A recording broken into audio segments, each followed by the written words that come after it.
চোখে ঝাপসা দেখা, আলোতে ঝলক মারা, রাতের গাড়িতে আলো অসহ্য হওয়া হতে পারে, সেটা আপনার ছানির লক্ষণ হতে পারে।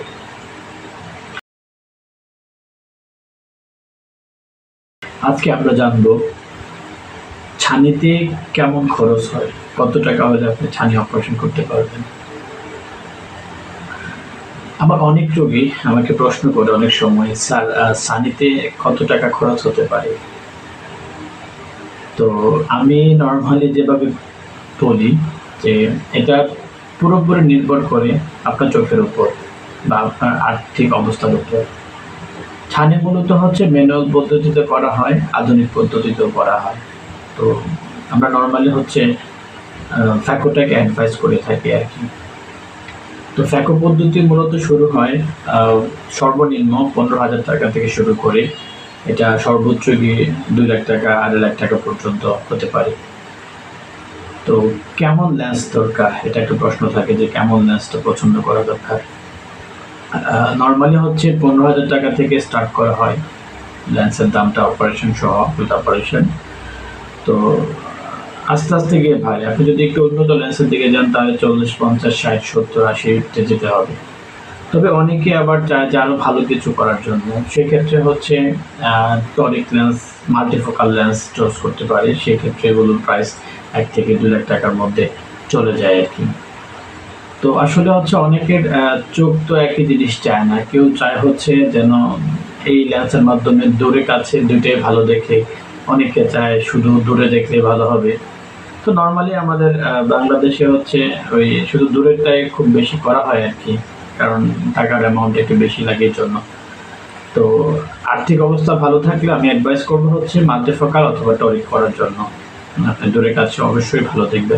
তবে হ্যাঁ, এটা আপনার চোখের উপর নির্ভর করে, চোখের রাস্তার উপর নির্ভর করে। আরেক ব্যাপার হচ্ছে ছানি পড়ে গেছে, এখন অনেকে হচ্ছে লেট করে ফেলে যে এটা আমি আরো পরে করব।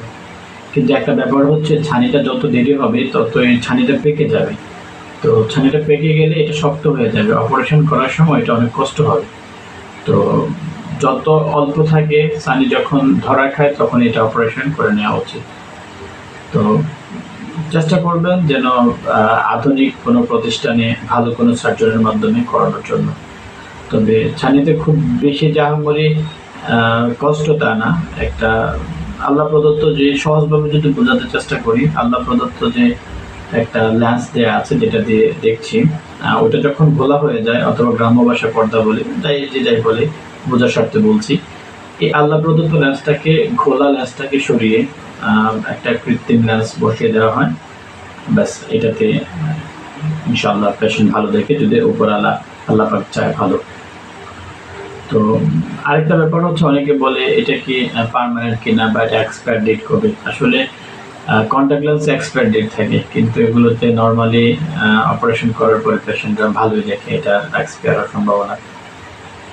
তো সুতরাং হচ্ছে আপনারা নির্দ্বিধায় আমি বলবো, ছানি যদি কারো থাকে শক্ত হওয়ার আগে, ছানিটা শক্ত হওয়ার আগে অবশ্যই এটা কেটে নেবেন।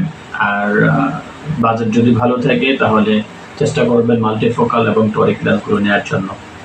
আর আমি যদি বলি যে 15, 20, 25 এগুলো আসলে মন্দের ভালো। আমরা যদি একটা উদাহরণ দিয়ে বলি, আমরা যখন কোন ফোন কিনি, 10,000 টাকাও ফোন কেনা যায়, 20,000 টাকাও কেনা যায়, 40,000 টাকাও কেনা যায়, 1 লাখ টাকাও কেনা যায়, 1.5 লাখ, 2 লাখ টাকাও ফোন কেনা যায়, মোবাইল কেনা যায়। তো 10,000 টাকার মোবাইলের ক্যামেরা রেজুলেশন আর 40,000 টাকার মোবাইলের রেজুলেশন ক্যামেরা সেম হবে? 40,000 টাকার মোবাইল রেজুলেশন, 1 লাখ টাকার মোবাইল ক্যামেরা রেজুলেশন কি এক হবে? নিশ্চয়ই পার্থক্য আছে। তো লেন্সের ব্যাপারটা আসলে এরকম একটা সহজ বিষয়, আসলে অনেক রোগের অবস্থা চায় না বা রোগের গার্ডিয়ানের অবস্থা চায় না যে এটার দাম এত কেন এত। তো জাস্ট হচ্ছে এক্সাম্পল দেওয়ার জন্য এটা বলে আর কি। আপনি যত হাই বাজেটে যাবেন, লেন্স যত ভালো কিছু নেবেন, তত রেজুলেশন ভালো হবে আর কি। তবে 15, 20, 25, 30 মন্দের ভালো, এটা আর কি। তো এই ছিল আজকের মতো ভিডিও। চোখের মতো মূল্যবান জিনিস কোনো কিছুই নেই।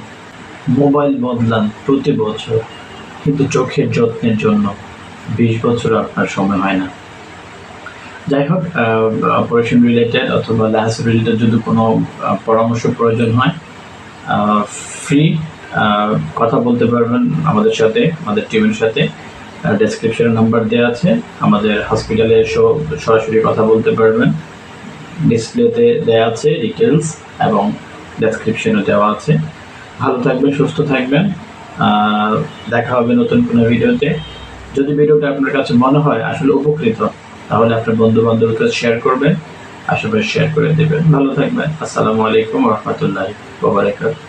আমার সাথে যদি ব্যক্তিগত যোগাযোগ করতে চান, ডিসপ্লেতে বড় করে নাম্বার দিয়ে দিয়েছি, যোগাযোগ করে নেবেন। আসসালামু আলাইকুম ওয়া রাহমাতুল্লাহি ওয়া বারাকাতুহু।